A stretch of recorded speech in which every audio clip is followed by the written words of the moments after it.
vou fazer aqui um bate-papo nesse projeto Conexões com o autor desse livro aqui, que é o Fábio Veronese, que está aí debaixo na telinha, e ele escreveu um livro chamado Homem Pró-Feminino. E é muito interessante, porque assim, o livro é muito, eu achei o livro muito, muito legal, porque ele é feito na forma de tratado, né? Então você não precisa lê-lo na sequência, você vai lendo ele, assim, eu fui lendo realmente o que eu queria. Fui no primeiro capítulo, depois no último, depois no meio, fui trocando, e eu achei muito interessante, Fábio, porque cada tratado você trabalha não só o tema central, que é essa busca, né, do homem, do pró-feminino, do feminino no homem, essa recuperação, né? E hoje o tema dessa live é justamente esse, a revolução dos homens contra o machismo, né? Você sugeriu esse tema e eu achei fantástico. Então eu acho Uhum. interessante que você conseguiu unir aqui nesse livro de tratados todos os temas que agregam dentro para criar uma nova concepção, assim, uma concepção de que não é só, vocês não têm que fazer uma luta contra o machismo, os homens, só para defender as coitadas das mulheres, né? Mas sim Sim. porque o machismo é opressivo também contra os homens, né? E desconstruir toda essa história. Vamos, só rapidinho, vamos esperar o Tá. pessoal dar uma entrada, assim, porque Sim. eu quero que o máximo de pessoas participem, porque eu acho que esse tema é fantástico, eu achei o livro maravilhoso, eu indico para todo mundo, gente, olha, entrem lá no Instagram dele, que se chama, qual é o Instagram mesmo? É, man, né, machismo entre nós. Machismo Entre Nós, isso. Que aí eles Machismo entre conseguem nós. o livro, né? Quem quiser, É. Esse livro, consegue. assim, eu já fiz uma nova versão, tá? Eu tenho essa versão editada, né? E eu já fiz Sim, uma nova versão, revista, e nessa nova versão eu mudei o nome. Eu pus machismo entre nós. Eu fiz um mote, né? Que é man, né? sim, sim, Machismo entre nós. sim, Revendo algumas coisas, mas o tema central continua o mesmo, né? sim. É bem isso aí que você estava falando, e na hora que o pessoal chegar e a gente começar a falar, né? É, você estava falando agora, né, de como o machismo também afeta os homens, também prejudica os homens. Só que essa forma é implícita, essa forma é meio escondida, é meio indireta, está disfarçada de vantagem. Eu acho que essa é uma questão que a gente precisa se ater, né? Por que que ele se perpetua entre os homens? Por que que os homens ainda não têm uma postura clara, né, contra o machismo? Porque o machismo vem disfarçado de vantagem para o homem. Claro, E todo o meu trabalho é no sentido de desvelar isso, né? De sim. descobrir isso que está encoberto. Sim, sim. E é interessante isso, porque ele vem mascarado nos homens e também ele vem mascarado nas mulheres, né? No livro você trabalha isso, essa questão de que existem muitas mulheres machistas, e aí foi bom porque eu fui descortinando em mim várias posturas minhas machistas, sabe? E para Uhum, mim mesma, sabe? E eu achei engraçado porque a mulher, quando ela entra nesse movimento do feminismo, né, da gente sair para as ruas, da gente ter direito de ter voz, de colocar a nossa vida do lado de fora da esfera doméstica, né? Eu acho uhum. interessante porque aí a gente saiu de um polo e a gente teve que negar o nosso feminino, tanto que hoje em dia a gente trabalha muito com aquele conceito de mulheres Atenas, né? Sendo que Atenas foi justamente a deusa da mitologia que nasce, que não tem mãe, né? Que nasce da cabeça de Zeus, que só tem pai, justamente porque ela se empodera de um masculino, só que também acaba oprimindo ela, né? Esse masculino acaba porque eu acabo não podendo assumir o meu feminino do jeito que eu gostaria para poder entrar e ser aceita, né? E ter voz na sociedade do patriarcado. Assim. Então, isso eu Legal. achei muito bom esse papo. Ah, legal, Domingas. Vamos batendo bola aí. Muito boa essa bola que se levantou aí. Porque o que que eu vou dizer sobre isso? Veja que isso é uma estratégia machista. Claro, Essa questão, assim, uma das questões que eu trabalho é a gente fica apontando o dedo um para o outro, se chamando de machista, mas afinal, o que que é machismo? A gente não tem uma sim, definição clara do que seja machismo, né? Numa definição mais crua, mais rasa, machismo é isso que os homens fazem. E aí, né? E aí a mulher fica excluída, a mulher não é machista. A gente pode entender o machismo como uma ideologia que enaltece demasiadamente o masculino e deprecia o feminino. Sendo que é uma verdade biológica e psicológica que todos nós temos masculino e feminino. Então, o masculino de todos nós pode ser demasiadamente acentuado. E como diz o ditado, né, tudo que excede, fede. Ou seja, ou tudo que é demais é demasia. Então, assim, uma cooptação que o sistema neoliberal faz sobre as revoluções capazes de suplantá-lo. E a revolução feminista é uma revolução capaz de derrubar o capitalismo. Porque ele é baseado em competição e etc. Então, como todas as revoluções, como foi o movimento sindical, você pegar o movimento sindical do início do século, né? O que foi a Revolução Espanhola, né, comandada pela CNT e tudo mais, o que era o movimento sindical no início? Ele foi cooptado e hoje ele é plataforma política, né? Então, ele é sempre comprado, né? O que foi o movimento hippie?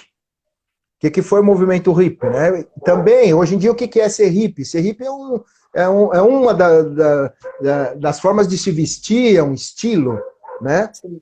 Veja, o movimento feminista, a própria revolução sexual do século passado, ela também foi cooptada, né? E hoje em dia, a gente está num dos temas que eu trabalho, a gente está num novo tipo de repressão sexual, mas isso aqui a gente vai deixar aqui, vai falar daqui a pouco. Vamos pegar a bola que tu levantou. O movimento feminista também.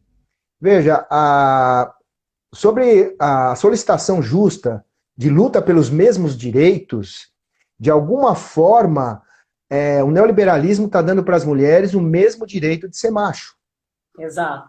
Exato. Então, quando você tem uma mulher no trânsito, por exemplo, seja um exemplo simples, com o seu carro, com a sua SUV, seu carro grande, numa postura antiética, né, não dando passagem, entrando numa competição, não respeitando uma faixa de pedestre ou alguma coisa assim, né, ou buzinando atrás de você e te prensando, você tem uma atitude machista. Não interessa se é uma mulher que está fazendo. Se você tem uma mulher num lugar de comando, seja onde for, seja político, seja dentro de uma empresa, e que age como uma carrasca, que faz um tipo de exigência antiética, ela está tendo uma posição machista. Claro. Se você tem uma mulher, né, utilizando uma série de argumentos, e às vezes até chamando o homem de machista, mas ela está oprimindo esse homem, está acusando esse homem, e esse homem está se encolhendo, essa cena é machista. Porque o machismo clássico é a opressão do homem sobre a mulher. Agora, essa questão não vai se resolver com a opressão da mulher sobre o homem. Porque o machismo se alimenta da guerra entre nós, entre os gêneros. Então, enquanto houver guerra, enquanto um for contra o outro, quem está ganhando é o machismo. Claro. Claro. Vamos lá, vamos batendo bola. Eu gostei muito, assim, de como você leu e como você, né? Porque eu posso sair falando um monte. Essa coisa, quem está ganhando é o machismo. Isso é uma coisa que, para mim, sempre foi uma questão, né? Essa lógica, e foi o que você falou, é a lógica do capitalismo mesmo, assim, que é a lógica da exclusão, né? É o ou. É ou uma coisa ou outra. Você não tem o argumento da complementariedade, né? Então, eu sempre falo que é o e. Né? E eu acho que o machismo também se alimenta desse ou, né? A lógica da competição. Então, ou para um ganhar, o outro tem que perder. Para quê, né? E eu falo que assim, por que a gente tem os dois lados, vamos supor, o homem, mulher, masculino, feminino, né? O ganhador. Se você parar de ver a coisa dessa forma, e eles ficam se embatendo, e trocar o polo e fizer assim, você vai ver que você tem um encaixe e que as duas partes se fortalecem, né? Então, eu estava assistindo uma palestra daquela, como é que é o nome dela? Haidt Gotner. É uma mulher que estava falando sobre o matriarcado, né? E ela trabalha com essa tese. E falando que a sociedade matriarcal, ao contrário da sociedade patriarcal, ela não está buscando uma sociedade em que o homem, em que a mulher vai tirar o lugar do homem e vai subir aqui e agora vai oprimir. É o contrário. A sociedade matriarcal é aquela que se baseia na nutrição do afeto, na cooperação, na integração, nos cuidados de todas as partes, né? Agregando as diferenças, né? Tornando as diferenças não opositoras, mas complementares. E acho que é muito por essa linha que você segue no seu livro, que é o lugar do equilíbrio, né? O encontro do equilíbrio entre o masculino e o feminino, assim. Agora você falou de duas coisas interessantes que dá pra gente falar, né? Primeiro, essa história do e não o ou. É uma autora que eu gosto muito, uma feminista que eu gosto muito, que eu baseei bastante a minha pesquisa, foi a Elisabeth Badinter, a francesa, que Sim, para mim é a sucessora da Simone de Beauvoir, né? E sim, ela tem sim. um livro que chama Um e Outro, né? Um e outro gênero, né? Um é o outro. Ela vai trabalhando com esse tipo de coisa, e enquanto a gente se manter um contra o outro, o machismo está ganhando. Né? Exato. É bem isso que ela. É um livro interessantíssimo de se ler, né? É uma linha diferente o feminismo francês, e ali você tem a origem do feminismo mesmo, né? Que ele começa. Se a gente for buscar onde que o feminismo começa, é na Revolução Francesa, né? Junto na linha dos mesmos direitos e tudo mais, igualdade, fraternidade, etc. Então, assim, eu gosto muito do feminismo francês, né? Ele é um contraponto ao feminismo norte-americano, que vem muito forte essa coisa do homem algoz, né?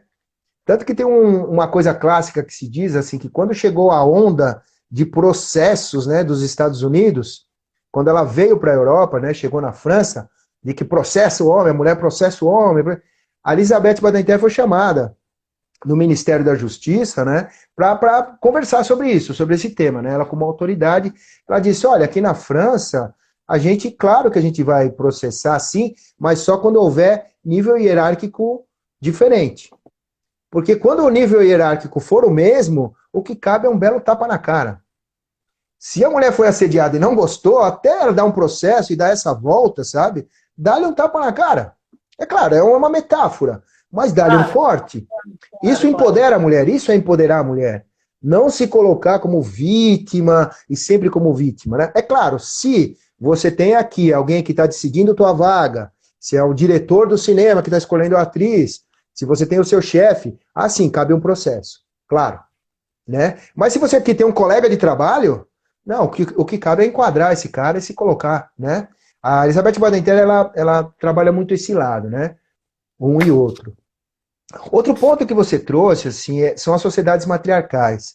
Eu fiz uma pesquisa sobre as sociedades matriarcais e a gente tem essa fonte no Malinowski, né, que é esse antropólogo famoso, um dos primeiros antropólogos, que fez uma pesquisa sobre a sociedade dos trobriandeses, aonde você ainda tem lá nas Ilhas Trobriand, você tem uma sociedade matriarcal que ainda está preservada lá, e você tem uma descoberta recente no interior da China, a sociedade dos Mosul, que também é uma sociedade matriarcal que se preservou. Você tem também no livro, naquele livro do Marx e do Engels, a origem da família, da sociedade, da propriedade privada, do patriarcado. Você tem a pesquisa deles também dizendo como havia um comunismo ancestral, vamos dizer assim, né? Veja, a humanidade se desenvolveu em sociedades matriarcais. E a gente conhece muito pouco, tá? O patriarcado, o machismo, e eu acho muito importante esse ponto, ele só existe faz 10 mil anos. Isso quem revela é a Badinter no livro Um e Outro. Ela afirma isso baseado em pesquisa arqueológica e antropológica séria. Quem quiser acessar, eu não estou falando do nada. É claro que a história escrita só existe há 5 mil anos. Então a gente supõe que desde que a história existe, existe machismo. Mas Sim. as sociedades não foram sempre machistas, pelo contrário, né? O que nos humanizou foram as sociedades matriarcais. E essas pesquisas do Malinowski, que qualquer um pode acessar, a Sociedade dos Mosul, está aí na internet, para quem quiser pesquisar, vai descobrir que uma sociedade matriarcal não tem nada a ver com uma sociedade patriarcal com a mulher no lugar dos homens. Não é nada disso. Uma sociedade matriarcal, às vezes eu uso essa metáfora, eu uso essa imagem. Seria como se a revolução do Gandhi tivesse conseguido conquistar o mundo inteiro. Essa ideia de paz. A Sim. máxima das matriarcas é o seguinte: se você tem uma questão e não consegue resolver ela sem fazer uso da violência, seja física ou verbal, então não resolve essa questão. Porque não vai adiantar. Se você resolver uma questão com violência, ao invés de você resolver uma, você cria duas. Você cria dois problemas. Né? Então as matriarcas, elas são exemplos, elas mesmas, de não violência, em todos os aspectos. Os homens nas sociedades matriarcais não são oprimidos como as mulheres nas sociedades patriarcais. Pelo contrário, os homens têm o seu lugar, têm a sua validade, eles são incentivados a ter um lugar legal, a ter uma expressão social. Não é? O que tudo indica, e assim, recentemente a gente fez uma live exatamente sobre isso, né? Que o ambiente como é que a gente começou a falar, que é essa coisa maravilhosa que é do ser humano, como é que a gente passou de um bando de primatas para uma sociedade, né, de homens e mulheres. Foi num ambiente mais fraterno, mais amoroso. Quem afirma isso é o Maturana, lembra do Humberto Maturana? Um cara que vai fazer toda uma pesquisa chamada Ontologia do Amor. É o amor, é a solidariedade que nos leva a nos aproximar, porque no bando de animais, no bando dos primatas, os animais em geral, os machos brigam entre si por território e fêmeas. Tá? E nesse tipo de sociedade, ninguém se aproxima de ninguém, não dá para trocar uma ideia, não dá para dar essa coisa. Porque todos os animais estão nessa coisa de pré-linguagem, estão quase falando, emitem uma série de sons que já significam algumas coisas. Mas isso que a gente faz, de ter diversas, centenas de línguas, com milhares de palavras desenvolvidas com essa. Só mesmo o ser humano. E tudo isso começou porque a gente parou de brigar. Os machos pararam de brigar. E essa energia, né, que determinava uma sociedade onde vence o mais forte, né, essa energia de briga passou a ser direcionada para a conquista da fêmea. A fêmea, a partir daí mulher, é ela que decide com quem ela quer ficar. Não é mais, ela não fica mais numa posição de espera. Vocês, os machos brigam, quem ganhar vai ser o meu marido, né, vai ser o meu macho. Não. Aí os machos param de brigar entre si e direciona essa energia que era da briga para o amor. Uma outra definição que eu faço de machismo é literalmente essa, porque animais são macho e fêmea, seres humanos são homens e mulheres. Então o machismo é um retorno a esse macho ancestral que quer resolver as coisas no falo. Ou seja, esse falo ou esse falo da psicanálise, né? Através de preconceito, de ofensa, sendo antiético. Isso é machismo. Né, essa opressão sobre o outro, esse retorno ao macho. E nessa Revolução Primeva, que é um outro capítulo que tem no livro, né, um outro tratado que eu faço, onde quando a gente começou a falar que houve que essa sociedade, se criou essa sociedade mais solidária, né, porque assim, o meio social gera mutação, a mutação gera meio social diferente, né, isso daí anda junto. Então houve uma revolução social. A sociedade que emergiu, né, do bando não foi a sociedade patriarcal. Isso só foi acontecer cerca de 340 mil anos depois. A gente está falando de uma revolução que os fósseis, tudo indica, os primeiros fósseis nesse shape nosso aqui, né, nesse formato do Homo sapiens, são de 350 mil anos atrás.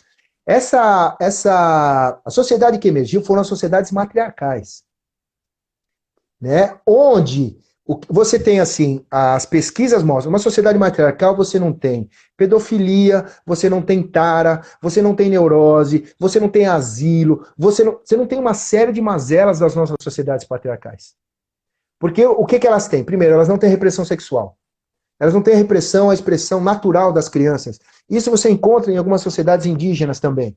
Né? A criança é uma coisa da natureza, o que ela fizer, ela está brincando. E é verdade, criança não faz sexo, ela brinca disso, como ela brinca de tudo, para poder entender as coisas, né? Então você não tem nenhuma repressão, como na nossa sociedade. Se as crianças começar a querer ver suas diferenças anatômicas, os pais já, opa, não, isso não pode e tal, né?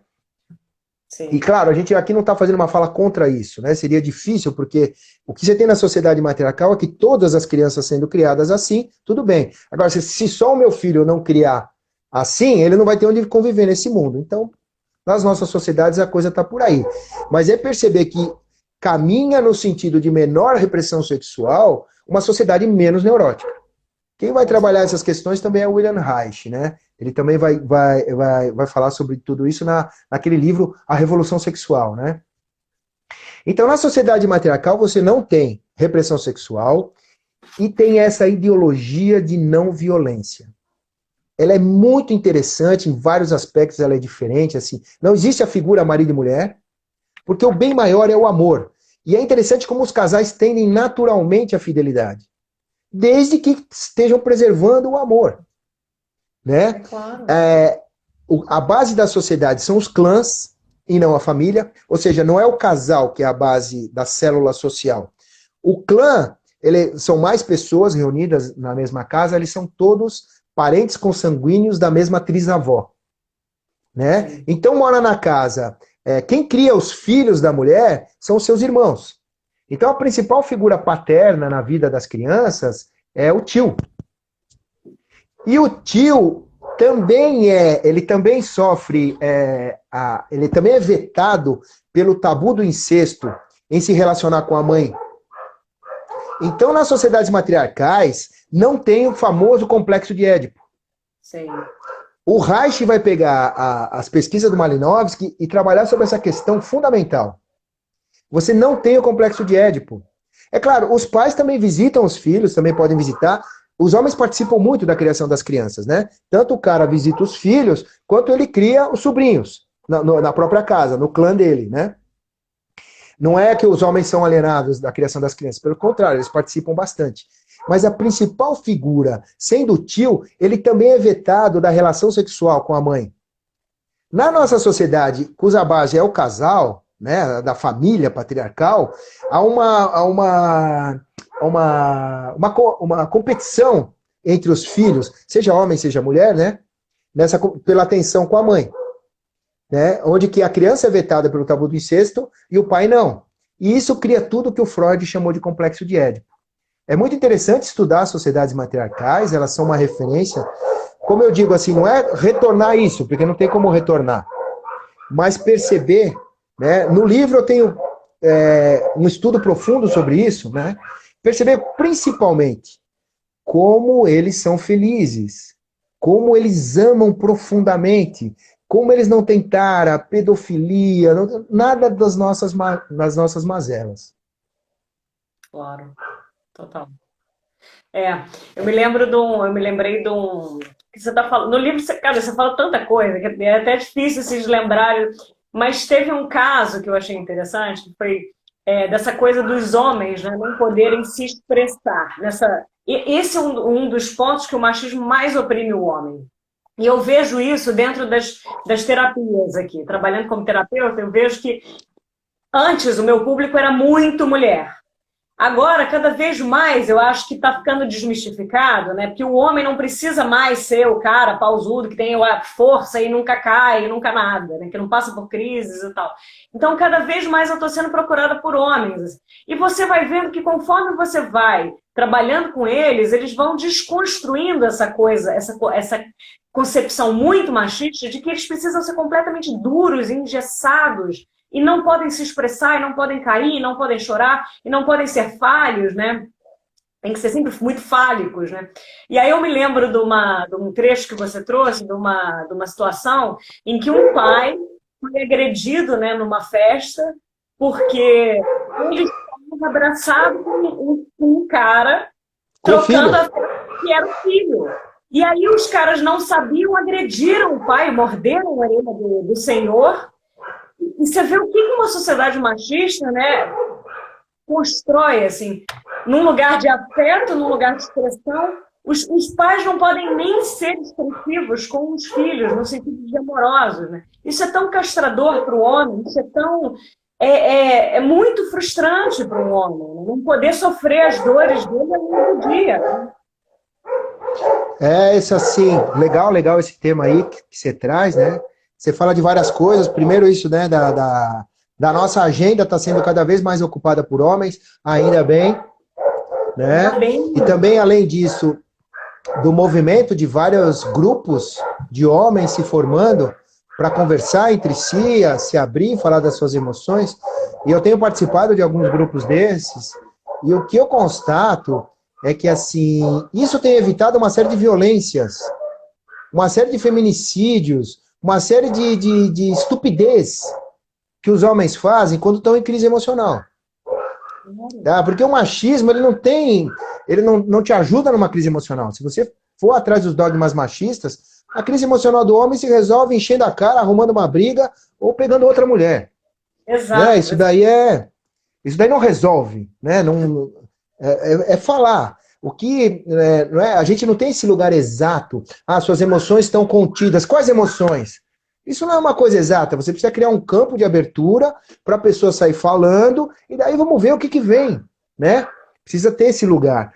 Que, veja, nesse ponto é um ponto muito interessante. A sociedade, por mais machista que seja, ela não reprime isso das mulheres. Não existe uma sociedade, a mais extrema machista, que diz mulher que a mulher não chora. Né? Você pode pegar mesmo as muçulmanas radicais lá, a mulher tem lá e lamenta um monte. E com isso, né, as mulheres lidam muito melhor com as crises emocionais. Porque a crise emocional só se resolve com expressão emocional. Claro. A emoção é uma energia cuja fonte é no centro do ser e ela tem que sair para expressar. A gente expressa emoção por aqui, pelos pés, né? Então o choro, inclusive, a gente engole aqui, né? Porque o choro está subindo. O choro não nasce aqui, ele nasce aqui, né? A gente tem que verbalizar, falar das nossas emoções.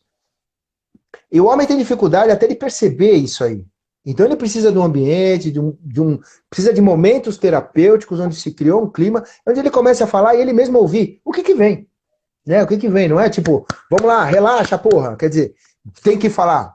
Isso não é assim, né? Isso tem que dar uma abertura. Você falou de outro ponto interessante, que é essa questão dessa... Existe uma distinção entre emoção e sentimento. Tá? Isso é uma concepção da psicologia corporal, da somática, né? Do pessoal do William Reich. Veja, a emoção sempre acontece, é inevitável. O sentimento é quanto eu sinto a emoção, quanto eu expresso essa emoção. Tá? Então, eu vou sentir emoção. Se eu não mostrar, eu travei o sentimento dela. E é isso que os homens fazem, eles travam suas emoções. E isso pode chegar ao limiar, uma questão de vida ou morte, mesmo. Tá? Eu trago no livro o exemplo dos maridos das mães da Praça de Maio, que são aquelas mães daquele movimento na Argentina, que começou com a ditadura militar, onde vários jovens sumiram do dia para a noite, né? E isso é um dos maiores traumas que existe. Um filho desaparecido é pior que um filho morto. Porque um filho desaparecido, ele pode surgir, não surgir, e ele pode estar sendo torturado, porque um filho morto eu enterro e tenho que me conformar com aquilo, que é coisa da vida, a morte é coisa da vida. Agora, desaparecido, eu não sei onde ele está, se ele está morto, se ele está vivo, isso é uma agonia constante. A reação das mulheres, foi uma leva, né?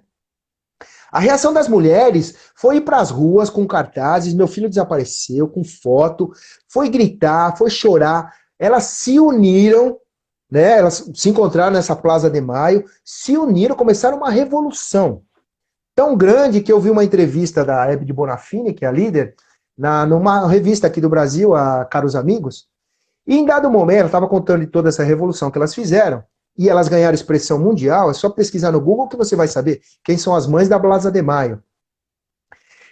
E aí o jornalista perguntou, e os maridos de vocês? Ela disse, nossos maridos todos morreram no espaço de 5 anos depois que nossos filhos desapareceram. Claro. Eu vou tratar isso, assim, porque os psicólogos disseram que como eles não gritaram, não expressaram, não choraram, eles morreram. Eu trato isso como um estudo científico. Porque assim, veja, a emoção que gera um filho desaparecido, você não teria parâmetro igual. E eram casais normais, de classe média, pessoas comuns, cujo filho desapareceu. Então você veja a reação das mulheres e a reação dos homens. Sim. Tá? Esses caras morreram 100%. E a gente está falando de 70 casais. Olha só. Esses homens morreram por causa da sua criação machista. Porque diante Porque assim, o homem vai dando conta dessas emoções cotidianas. Mas numa crise emocional que pode ocorrer num fim de relação, que é quando os homens cometem esses absurdos, eles matam a ex-companheira, muitas vezes matam os próprios filhos. Aqui há muitos casos no Brasil, o cara mata o filho para se vingar e na sequência se suicida. Sim. Ou, por exemplo, esse caso que eu digo dos maridos das mães da Praça de Maio, cuja agonia dos caras, os caras provavelmente percebendo que estavam morrendo, mesmo assim, não gritaram, não choraram, não se manifestaram, não se uniram, não puseram a boca no trombone. E o que prejudica esses caras? Uma criação machista. Há muitos exemplos disso, do quanto uma criação machista, o quanto essa coisa da gente não expressar. E eu tô querendo dizer o seguinte, não é você inventar onde não tem, não é você fazer mimimi, não é você dar uma de vítima, não é isso. Essas emoções são legítimas, principalmente numa crise emocional. O homem não consegue nem perceber que está em crise. Sim. Né? Essa que é a questão. Um outro ponto que nessa sua fala veio é esse preconceito machista contra a homossexualidade. Como Perfeito. isso prejudica a todos. Perfeito. Não interessa se é homossexual ou se é heterossexual, prejudica a todos. Eu trago esse exemplo no livro. Porque assim, seja homossexual ou não, todos nós somos homoafetivos. Exato. Ou seja, o homem ama outros homens, simplesmente isso. E precisa, o amor também é uma emoção a se expressar. E também se ficar entalada, faz mal. Claro. Então, assim, vê se as mulheres têm muito mais liberdade de andar de mão dada na rua, se abraçar, se beijar, seja homossexual ou não, isso não interessa. Isso é um problema de cada um. Um problema ou um prazer de cada um, né? Sim, exato. Assim, exatamente. E assim, o homem não. Assim, os cumprimentos entre os homens é sempre pá, pá, pá, pá, pá, e braço. Tá, legal, até um ponto é engraçado, tirar sarro um do outro, vamos lá. Mas e se eu preciso mesmo virar para um homem e dizer, eu te amo, cara. Eu te conheço há tantos anos, você é meu amigo, abraçar, dar sabe, trocar isso. A gente vive numa sociedade, como eu trago esse exemplo, em que às vezes até um pai e um filho não faz isso. Exato. O quanto vai tornando esse homem carente de abraço, porque abraço de mulher, abraço da mãe, ou se ele é heterossexual, o abraço da companheira, tá bom. Agora, abraço de homem é outro tipo de abraço, amor de homem é outro tipo de homem. E é como vitamina, a gente precisa de todas. A gente precisa, se eu comer só uma coisa, eu fico desnutrido da outra. Claro. Então, essa encrenca com a nossa homoafetividade. E que revela o contrário, né? Vamos dizer assim, revela o contrário assim, eu tenho tanta algeriza da minha homossexualidade, né, assim, o que revela? Que eu tenho uma coisa mal resolvida. Porque assim, todos que são bem resolvidos com a sua homoafetividade, né, ou que é um outro jeito, ou com o meu lado homossexual, posso dizer assim, né, todos nós temos amor direcionado para o mesmo sexo. Claro, seja eu hétero, seja eu homo, né? Sim. Se eu tenho isso bem resolvido, o homossexual não vai me incomodar. Exato, exato. Por que incomoda tanto aos homens? Por que incomoda tanto aos homens? Porque eles não têm isso bem resolvido. Claro. Um homem não consegue achar outro homem bonito. E pô. Né, assim, a mulher transita muito mais tranquilamente em todos esses temas. Então, veja, como a gente está falando, a gente está trabalhando aqui pontos em que uma criação machista prejudica os homens e não prejudica tanto assim as mulheres. Claro. E eu acho interessante você falar sobre essa homoafetividade que permeia tanto os homens quanto as mulheres, né? Nós somos seres de afetos. Afetos direcionados ao sexo oposto é o mesmo sexo. Não precisa. Uma das coisas que você falou no livro que eu achei interessante é o sexo é só uma das formas de amor. Mas, né? Não necessariamente você precisa pensar em sexo só porque você abraça ou diz que ama um outro homem que é seu amigo de infância.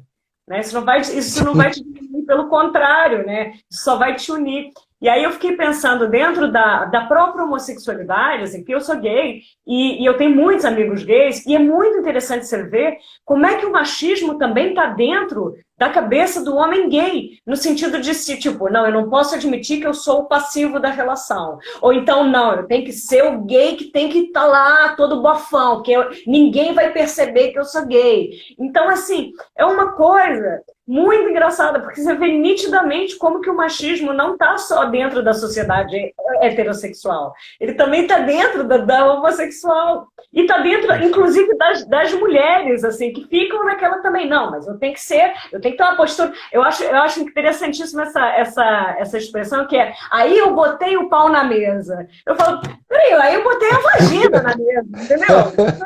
O clitóris. É muito engraçado. Você botou o clitóris. Porque eu o clitóris... não, O beleza, clitóris entendeu? é o pênis da mulher, tá? Exato, É, exato, exato. Então, isso é isso. Nesse ponto a gente engraçado. pode falar de duas coisas, né?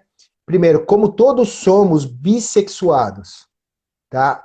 Isso eu estou falando organicamente e É, também psicologicamente, porque temos dois hemisférios, todos nós, masculino e feminino. E assim, o homem tem mamas, né? A mulher tem sim, pelos, o clitóris é o pênis. Lá na nossa embriologia tá igualzinho. Só, o homem também tinha vagina. E aí a vagina do homem fecha, né, durante a gestação e o clitóris do homem se desenvolve, o da mulher fica pequenininho. Mas como sim. já foi dito, ele fica com muito mais sensores, né? Ele tem mais sensores que até o pênis do homem, né? Assim, o homem não só tem mamas, como ele é capaz de leite. Há várias relatos de momentos em que os homens produzem leite. Com um neném Sim, próximo, se uma mulher para poder amamentar, o homem desenvolve leite. olha Sim, que somos legal. todos, temos os dois sexos. Por isso que eu digo que o machismo, essa tal masculinidade tóxica, é a masculinidade de todos nós. Essa coisa da mulher apontar para o homem, a masculinidade de vocês é tóxica, é aquele famoso, quando eu aponto o dedo, eu me escondo atrás, né? É, Né? E a gente exato. tem que lembrar, é um dedo que aponta para lá e quatro que estão vindo para cá, né? Entende? E sim, eu tenho que perceber que assim é uma oferta para o masculino de todos nós se tornar tóxico, no sentido de excessivo. E é uma oferta para todos nós oprimirmos o nosso feminino. Por isso que o nome do livro é Pró-Feminino. Entende? Porque é uma valorização do feminino. E nesse ponto, quando você trata assim, há alguns enganos, há algumas confusões que são assim, o feminino do homem tem cara do homem homossexual. Não, Não, tem nada a não. ver. Né? Assim, se o homem homossexual, alguns, e também assim, a gente não pode parar, homem homossexual não é tudo igual. Há vários Exato. tipos de, né? Igual. Cada um tem seu jeito de expressar a Exato. sua homossexualidade. Mas se cria um estereótipo que homem feminino é esse que imita uma mulher de forma exagerada e caricata, que está muito forte na mídia, né? Alguma coisa muito afetada, coisa que nem a mulher é, né? Ou quando a mulher assim, é uma coisa enjoativa, né? Porque assim, Sim. tudo que excede, fede, como eu digo, até doce, né? Até doce demais, amarga. Então uma mulher, assim, uma mulher também que, ai, tudo assim, sabe? Poxa, então, assim, veja, esse excesso, no meu livro eu trabalho, é uma questão muito polêmica, né, muitas vezes, eu digo assim, esse excesso também mostra um desequilíbrio do feminino, Claro. Para os dois lados, percebe? sempre. Ou Peço a 100%. suposição que essa pessoa tem o feminino solto. Não. Sim. Cada homem, cada indivíduo vai encontrar a forma de manifestar a sua feminilidade, o seu feminino. Né? Não é porque eu falo grosso e porque eu falo de uma forma. Meu jeito de falar, né? Por exemplo, eu falo de uma forma afirmativa, positiva, quando eu tenho certeza do que eu estou falando. Né? Quando eu não tenho, que eu não sou sendo feminino. Eu Sim. costumo dizer assim, que devido à revolução promovida pelo feminismo, você vai ter hoje em dia muitos bons exemplos de como se manifesta o masculino das mulheres. Exato. Tá? Que elas estão em vários lugares da esfera social, elas estão em lugares de liderança, elas estão. Então você tem, né, o masculino das mulheres, você vai ter bons exemplos. Agora você ainda prescinde de bons exemplos de como se manifesta o feminino dos homens, Sim. tá? Todo homem que se permite chorar, todo homem que se permite amar, todo homem que se permite cuidar da esfera doméstica, todo homem que se permite entender sua sensibilidade, é um homem que está trabalhando o seu feminino. No meu livro eu tenho uma pesquisa, né, que foi feita em balcões de farmácia aqui do Brasil, que mostra que 80% dos Viagras vendidos são para jovens de até 27 anos. Isso assim é chocante, você descobrir isso. Sim, Tá? verdade. Por quê? É o pânico da brochada. E assim, os homens não entendem a sua brochada, porque não é verdade que o homem pensa com a cabeça de cima. Opa, não é verdade que o homem pensa com a cabeça de baixo. Ele pensa Não. com a cabeça de cima. A cabeça de baixo fica com as emoções. Então, toda vez que o homem se enfia numa relação em que ele não está bem, e isso quase sempre tem muito pouco a ver com não gostar da mulher, ou com algum problema com a mulher. Muitas vezes a mulher toma isso como pessoal contra ela. Não é. Tá? O homem muitas vezes vai se enfiar numa relação que, por qualquer motivo, porque ele está magoado com alguma coisa, ou porque ele enfiou na cabeça que ele sempre tem que se relacionar sexualmente, mas não está legal naquele dia. O corpo dele, porque não é o pênis é o corpo, é o representante do corpo. O corpo, ele sempre vai trabalhar a comunicação emocional. A comunicação corporal é comunicação emocional, né? Então o corpo diz, olha, você pode achar 1000 coisas aí que você tem que transar, mas tem alguma coisa que eu não vou. Exato. O homem que dá mais valor e está mais integrado com o seu feminino, ele vai entender porque ele broxou. Ele não vai ser contra, ele não vai achar que é uma doença, ele não vai achar que é um problema, ele não vai achar que está errado. Ele vai. Porque, veja, é um outro ponto onde que você vê, de novo, um lugar em que o machismo. A diferença entre. Né, é claro, assim, eu não quero tirar nenhum ponto. Quando eu falo essas coisas, eu não quero tirar nenhum ponto em que o machismo prejudica as mulheres. Isso é claro. Sim, claro. Mas eu estou querendo iluminar lugares obscuros, que não estão tão claros. Tá? Uma mulher, quando ela não quer transar. Olha isso sim, ela respeita isso. Ela pode nem saber exatamente por quê, mas ela respeita isso. E ela se entende, olha, não estou afim hoje. Tá? E não sei, porque é emocional, a emoção não se explica, não se racionaliza, não se diz exatamente. E muitas vezes a mulher é valorizada por isso, porque não quer transar. Talvez amanhã eu queira, hoje eu não quero, eu não sei o que está acontecendo, não quero. Né? Se o homem faz a mesma coisa e não faz direito, por isso que precisa, ele se mete na roubada, né? E fica lá o pênis de último dizendo, eu não vou. Você vai nessa roubada, mas eu não vou. Isso é uma roubada emocional. O homem é desvalorizado, ele é menos homem, porque ele não quer transar de qualquer jeito, sempre. E aí dá-lhe Viagra, né? Dá-lhe Viagra para assim, manter essa postura, né? Que eu sempre quero, sempre, né? Que é um dogma machista.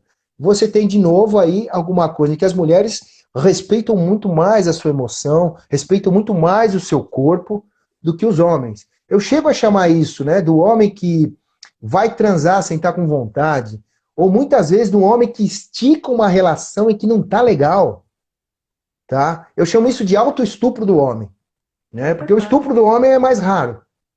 Né, vamos dizer assim. O homem se enfia nessa, ele mesmo se estupra, né? Ele mesmo. Um outro ponto que eu coloco assim que é a prostituição, né? Com todo respeito às prostitutas, não é isso. Eu não vou falar nada contra elas, mas classicamente o que você tem é a prostituição, né? A mulher vende os favores sexuais ao homem. Agora, se você imaginar por que tanto homem precisa comprar favores sexuais de uma mulher? Né? E o que é isso para um homem? E ele ainda provavelmente se acha na vantagem fazendo isso, né? Esse homem, ele vem num caminho de rejeição. Porque todo homem que assedia demasiadamente, assobia para a mulher na rua, mexe com a mulher, ou se coloca nesse lugar, vê que tem, eu sempre quero, e é negado pela mulher, é negado várias vezes por várias mulheres, né? Ele se coloca num lugar de constante rejeição. Eu digo, enquanto as mulheres não podem andar em paz nas ruas sem ser assediadas, os homens vão virando especialistas em rejeição. E a cada rejeição vão engolindo, não vão entrando em contato com as emoções relacionadas a essa rejeição. Muitas vezes vão acumulando raiva, muitas vezes vão acumulando baixa autoestima. E não se ligam disso. Então, assim, o homem que valoriza o próprio feminino entra em contato com isso. Por que você vai assediar uma mulher que não te quer? Por que você precisa pagar para uma mulher querer se relacionar com você? Querer não, que não sei se ela quer, né? Mas para uma mulher se relacionar sexualmente com você? Que ponto é esse em que você precisa comprar uma relação? O homem pode e sempre vai encontrar quem o queira. Ele precisa perceber que há uma sensibilidade dele, que ele também tem algo importante para dar para a mulher. Não é só a mulher que dá. Ele precisa valorizar isso. Ele precisa. Então, quando eu digo assim, e esse é o ponto que eu sempre trabalho, vamos deixar de assediar as mulheres, feito uns zumbis, né? Eu uso muito o termo zumbunda, né? O cara fica que nem um zumbi atrás de uma bunda, sabe? Ou bundólatra, né? Uma bunda, ai, a bunda. Tá certo, é bonito, vamos admirar. Mas assim, chegam homens que estão alucinados com isso, né? Então, veja, esse homem está deixando de ver o mundo. Tá deixando de estar vendo outras belezas, tá alucinado. Na verdade, ele tá com uma baita de uma repressão sexual. E tá sem carinho, tá sem amor. Então, assim, vamos valorizar, vamos deixar de assediar as mulheres por nós. Ou vamos assediar as mulheres que estão nos assediando e vamos promover encontros amorosos, onde a gente possa se realizar amorosamente. Agora, isso que se vê, cada homem que assedia uma mulher, que o está rejeitando e fica nessa relação presa-caçador, né? Essa ideia. Ele tá dando um tiro no pé da nossa categoria. Tá acabando com a gente, tá acabando com a hombridade. Tá justificando o bando de mulheres que nos coloca como algozes. É claro. Então eu acho que sim, a gente tem que parar de assediar as mulheres, mas não só porque isso é ruim para elas, mas também porque nós estamos atropelando, passando por cima do nosso próprio feminino, achando que a gente é rejeitado e não dá nada. Parte para a próxima, parte para a próxima. E é isso que gera cenas de violência, né? O cara uma hora estoura, porque ele não respeita o próprio feminino. Como é que ele vai respeitar o gênero feminino, né? Que é a mulher?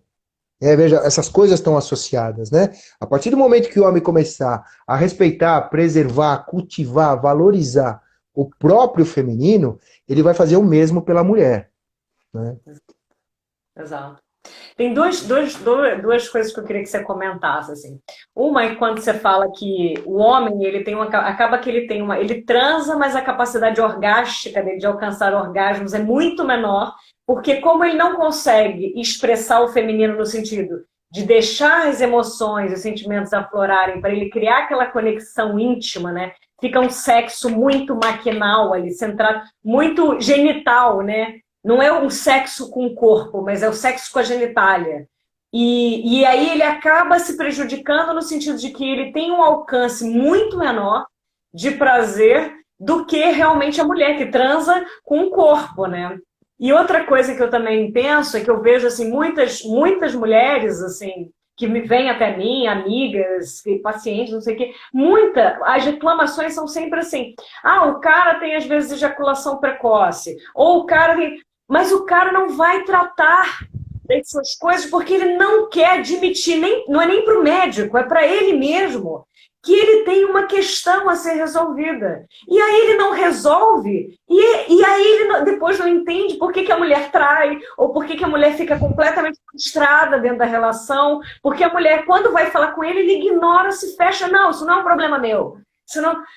E aí, por que tanto tabu em admitir, ok, eu tenho uma questão aqui a ser resolvida, vamos ali trabalhar, da mesma forma que você vai ao dentista cuidar de uma cárie, fazer um canal, vai ali num terapeuta, vai num terapeuta sexual, vai fazer uma aula de tantra, não sei, entendeu? Queria que você comentasse isso. Vai fazer uma terapia, né? Não precisa ser um terapeuta sexual, uma psicoterapia, né? É bom. Exato. Mas assim, esse cara não percebe que o principal prejudicado com essa história é ele mesmo, né? Está sendo tirado dele um dos maiores prazeres da vida e, como eu digo, inclusive o que nos torna mais humanos, que é sentir amor. Exato. Tá? Essa tua pergunta, a gente tem várias coisas para discorrer sobre isso, e eu estou vendo que o nosso tempo tá. Eu vou procurar, com perdão, aí eu vou falar bem rápido, né? Porque tem uma série de ideias aí. Primeiro é isso, existem dois tipos de gozo, tá? Gozo masculino e gozo feminino. E eu não estou falando gozo de homem e gozo de mulher. Os dois gozos estão à disposição de todos nós. Tá? O gozo masculino, ele é mais visual, ele é verbal visual, né? O que me excita tem nome e tem lugar no corpo. Seja o que for, seja bunda, seja bíceps, seja olho, seja boca, seja cabelo, tudo isso tem nome e tem lugar, tá situado. E toda a relação começa por aí, tá? Não vamos ser hipócritas, o gozo masculino faz parte, sim. Eu olho a pessoa, se eu acho bonito, etc. Sim, tá? Acontece que existe um outro tipo de gozo que chama gozo feminino, que é o gozo inominável, não tem nem nome nem lugar. Ele é um gozo do corpo inteiro, porque é um gozo de pessoa para pessoa. Porque por mais que você, no gozo masculino, olhe a pessoa como objeto, tá? E vou repetir, não, sem preconceito contra isso, mas sempre são pessoas se relacionando, pessoa com pessoa. Então eu costumo dizer assim, o gozo masculino é como se ele fosse um trampolim, né, de uma coisa material, na qual eu dou o salto para o gozo feminino, que é um gozo inominável, que é um gozo de entrega, que é um gozo onde eu sinto amor por quem eu estou me relacionando. Quanto mais eu acesso o gozo feminino, maior a minha potência orgástica. Potência orgástica é um conceito desenvolvido pelo Reich no livro A Função do Orgasmo. Importantíssimo para todo mundo ler, para entender a diferença entre potência orgástica e potência eretiva. E quando eu digo potência eretiva, eu não estou me referindo só aos homens. As mulheres também têm potência eretiva. O clitóris fica entumecido, toda a região ali fica cheia de sangue também, tudo aquece ali, igualzinho, os dois têm potência eretiva. Mas a potência eretiva é uma e a potência orgástica é outra. Ou seja, a força do orgasmo. A capacidade do orgasmo promover em nós um desencoraçamento. É aquilo que a gente sente. É fácil perceber uma... É fácil não, né? É assim, um dos indícios que a gente pode perceber quando uma relação teve alta potência orgástica é quando depois do orgasmo eu sinto amor pela pessoa. Eu sinto vontade de continuar abraçado, beijando, trocando carinho, né? Uma baixa potência orgástica é quando termina a relação eu não quero nem ver o outro. Tomar banho e tchau, né? Né? Essa coisa... Porque orgasmo tem potência, né? Eu brinco assim, ó, tem orgasminho, orgasmão e orgasmédio, né? Entende? Assim, orgasmo tem potência. Não é todo orgasmo não é igual. O Tantra também trabalha essa distinção, né? Os homens muitas vezes ejaculam, mas tem um orgasmo baixíssimo. Não é porque o homem ejaculou que ele teve orgasmo. Exato. E o exemplo onde você tem isso mais contundente é na pornografia. É a nova forma de repressão sexual. Onde é o ponto do machismo, aquilo que eu disse, né? O machismo é uma hipervalorização do masculino. Então só se valoriza o gozo masculino. Só olha o outro como objeto. E só nisso, só interessa é bunda, peito, pau, né? No modelo pornográfico, o homem é resumido ao pênis. Exato. Muitas vezes nos vídeos não aparece nem o rosto do homem. O homem não interessa. Interessa o pau dele duro. Entende? Assim, então ele vira um objeto, literalmente. Como eu disse, não é nada contra, mas é um excesso. E não se vai para o gozo feminino. Não se envolve essa parte do corpo, o emocional, os olhos nos olhos. Não se lembra que são pessoas se relacionando. E só pessoas se relacionando têm um orgasmo de maior potência. Então você tem o que eu chamo na pornografia, você fica só no gozo masculino, só no gozo masculino, só no gozo... Você fica tentando espremer mais caldo da mesma fruta, né? Exato. E veja, e aí você começa a entrar na perversão. A perversão é quando a fantasia, porque é uma fantasia ver o outro como objeto, porque o outro não é um objeto, o outro é uma pessoa, é quando a fantasia toma áreas de realidade. O pior tipo de perversão é o estupro, em que a pessoa acha que pode tratar o outro como um objeto, né? Às vezes eu digo assim, é um tema que é transversal a isso que eu estou falando, mas você tem a figura da boneca inflável, né, do século passado, onde que é literalmente uma mulher objeto, e que quanto isso daí é machismo. Hoje você também tem os bonecos vendidos para as mulheres, os bonecos de homem. Só que eles não são moles, infláveis, eles são bonecos rígidos. É como se fosse um vibrador completo, com um homem, inclusive. Quer dizer, e onde que a gente vai parar, né, com essa postura em que a mulher também compra os favores sexuais de um homem, esses mesmos direitos que vão fazendo todo mundo ver cada vez mais o outro como objeto. Exato. Entende? Agora, quando você tem um orgasmo de baixa potência, o que você tem? Você entra num ciclo vicioso. Quanto mais você transa, menos satisfeito você está. Porque está faltando uma vitamina na comida que você está comendo. Exato. Entende? Você fica mais anêmico ainda. Aí transa mais ainda. E fica. E vendo o outro como consumo, como algo que eu tenho que possuir. Né? E continua infeliz. Continua não entrando em contato amoroso. Porque assim, o sexo, ele é uma ótima oportunidade da gente sentir amor. Exato. Eu não estou com nenhum preconceito contra o gozo masculino, de ver o outro como objeto também. Mas em dado momento, assim, lembrar que eu estou me relacionando com uma pessoa que tem história, que tem toda uma vida em conjunto, e isso vai enriquecendo. Isso, e claro, eu me permitir sentir o amor. Eu acho que essa é a questão do homem, né? Quando o homem já acha que ele... Essa é uma outra questão que você aborda aí. O homem é responsável pelo orgasmo da mulher. Isso é um grande equívoco. Isso é um grande equívoco. Ou se o homem é responsável pelo... O homem pode ser responsável pelo orgasmo da mulher, na medida que a mulher é responsável pelo orgasmo do homem. Um dando prazer pelo outro. Ah, então vamos nessa. Né? Mas querer se livrar, né? E assim, é preciso entender essa sina do homem, que quando ele ejacula, ele perde o entumecimento e a relação acaba. Acaba de um jeito, ela pode continuar de outras formas. Sim, né? Ou pode recomeçar de novo, mas o homem precisa se compreender, a mulher precisa compreender o homem, né? Essa coisa do homem ser o responsável por tudo isso, também é uma coisa que prejudica, né? Bem, eu disse muito rápido, assim, nós estamos chegando no fim, né, Domingas, do nosso tempo. Pelo meu relógio aqui. Nem tô olhando o tempo. Eu também não. Assim, eu tô com um relógio aqui analógico, ele tá me dizendo que são 7h29. 7h29? Ah, então falta. Então vai faltar 1 minuto, tipo 1 minuto. Tipo 1 minuto. Olha, foi muito bom, te agradeço um monte, cara, essa Eu oportunidade. também amei. Deixa eu só falar aqui, gente, olha, quem quiser, o livro do Fábio, leiam, assim, o livro é ótimo e é uma leitura gostosa, assim, muito informativa, com muito conteúdo, mas ao mesmo tempo com uma linguagem, assim, acessível, que você vai folheando, assim, isso é muito bom, sabe? Porque você não fica com aquela coisa muito acadêmica, muito travada, muito hermética, e eu acho Exato. super chato. Então, achei Quem que ficou quiser bem... o livro, ó, quem quiser o livro, escreve para o Man, né, o Machismo Entre Nós, no Instagram, e pode procurar no YouTube também, Machismo Entre Nós, vai encontrar. Eu envio o livro em PDF, essa nova versão, eu envio para quem quiser. Ah, que ótimo. Gente, eu vou deixar no meu story aqui, vou salvar essa live, vou deixar no meu story o endereço lá do Fábio, para vocês acessarem o Instagram deles e entrarem em contato com ele. Eu amei, eu amei. Eu queria até mais que você falasse um pouco sobre a questão da participação do homem na criação dos filhos, assim. Esse é um outro tema importantíssimo, né? Mas... Aí é um lugar onde que você vê que o feminino do homem está florescendo e aparecendo, né? Esses novos pais que estão fazendo diferente das gerações anteriores, né? Se permitindo amar os filhos. Isso vai trazer uma referência que a gente só vai entender na próxima geração, né? Só que assim, eu sempre procuro tratar esse tema, porque assim, de alguma forma a gente está errando a mão, dando pouco limite.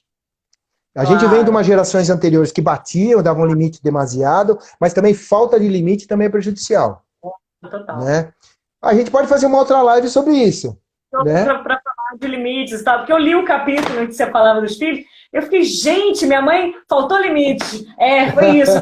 Realmente, né? Você cai num lugar de apatia ou frustração intensa. Então, mas a gente marca outra, então, mais para frente. Fábio, muito obrigada. Eu adorei o papo. Eu acho que o pessoal também gostou muito. Gente, eu vou salvar a live. Muito obrigada pela participação de vocês também. Foi um prazer. Tá? Vamos marcar outra, então. Com certeza. Tá, feito. Ó. Obrigado, viu?